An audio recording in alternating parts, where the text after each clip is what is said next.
sí ọ̀rọ̀ yẹn àti P&P, I have 3 people that came to me. One of them, she's my sister, níbi tí wọ́n ti ralẹ̀. And then ilẹ̀ yẹn, she told me to go and check it for her, which I don't have the time, but àwọn tá rán lọ lóòótọ́ wọ́n sọ pé omi ni nǹkan kan báyẹn, but I've told her today I don't want to be part of it. Aunty tẹ́ sọ pé ẹ sanwó ẹja, ẹ má bínú mà. Ṣó ti yé yín, ẹ jọ̀ọ́ mo fọlọ́run bá bẹ̀ yín, mi ò ní anything ṣe pẹ̀lú fracas. Any speaker that is on Facebook for fracas, tẹ́ bá fẹjọ́ wọn sùn mí, mi ò ní take ọ̀rọ̀ yẹn serious, because I don't want to get involved. Ṣó ti yé yín, bí mo ṣe wà yìí, mò ń bẹ Ọlọ́run lójoojúmọ́ ni pé k'Ọlọ́run jọ̀ọ́ kó ṣàánú mi, k'Ọlọ́run jọ̀ọ́ kó ṣàánú mi, kí má rọrùn ẹjọ́, kí má rọrùn nǹkan tí máa fi dá sọ̀rọ̀ Facebook fracas. K'Ọlọ́run jọ̀ọ́, tó rẹ̀ mo ṣe wá Sunday àgbà kó má dàbẹ̀ pé mo ignore messages yín.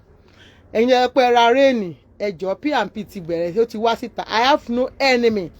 P&P is not my enemy. I don't have enemy on Facebook. Everybody is my friend. Dorcas she's my friend.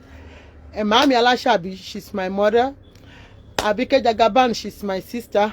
Everybody on Facebook, Soji gbogbo wọn, Kwame, everybody, Dokota, everybody, they're all my friends. Mami Adebimpe, Yusufu, gbogbo wọn, Olushola Yusuf, everybody, they're all my friends on Facebook. Ejo, please, I'm begging you, please, don't bring your issue to me. I cannot help you out on this issue of you and P&P. I am very, very sorry about it. I'm so sorry that there is nothing, absolutely nothing I can do. Thank you for your understanding. God will bless you. Ilé àtọ̀nà yín ò ní dàrú o. Ẹ ní jẹ̀koro, ẹ ní mọ̀nira o. Lágbára Ọlọ́run tára yóò fi pamọ́ sí lọ́wọ́ ní béèrè lọ́wọ́ yín. Ọlọ́run á dẹ̀ bá yín pẹ̀tù sí.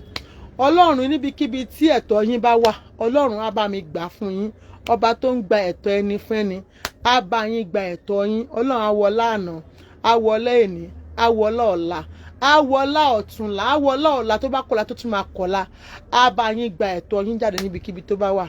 Ẹ jọ̀ọ́ ẹ ṣé mo dúpẹ́, ẹ ní fojú sunkún ara yín o.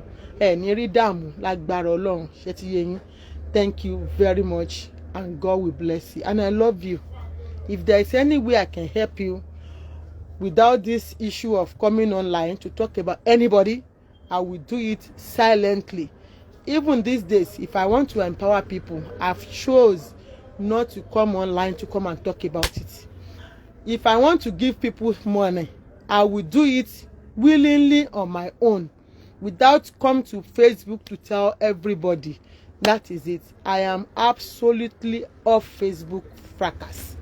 I'm only on Facebook to sell my clothes, to do advertisements for all my vendors àti àwọn tó bá fi mí ṣe ambassadors láti wá polówó ọjà fún wọn.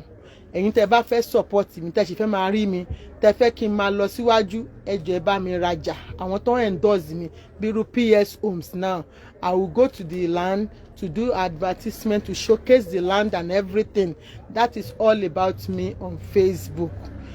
Anything else, please, ẹ count me out. Ẹ̀yin náà máa bá mi bẹ̀ lọ́hùn. Ẹ jọ̀ọ́, Ọlọ́run ò ní já yín ní tàn mọ́.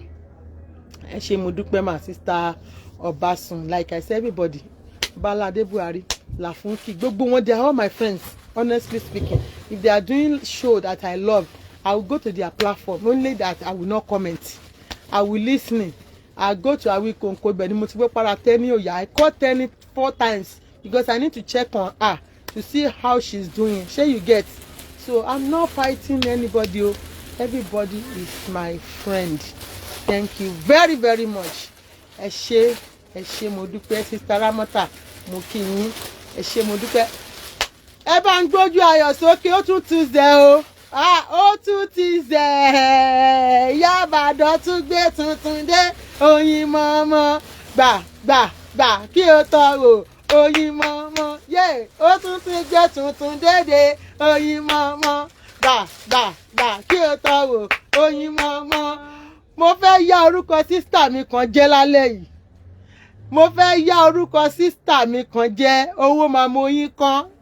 dọ́kàsì fúnra rẹ̀ ṣé mọ̀ pé àbúrò mi ó ní kinní kan tó ń pè ní péèjì kan tẹ́ máa ń gbọ́ The Mirror Show D aṣọ tí mo fẹ́ fi wọ̀nyí lálẹ́ The Mirror Show náà ń pè é dọ́dọ̀ mo fẹ́ yá orúkọ ẹ lò Princess Zainab ẹ ṣé jàre Àjàlá mo kí yín Ayọ̀ Àbáyọ̀mí Hussein mo kí yín mo yìn Olúwa thank you very much.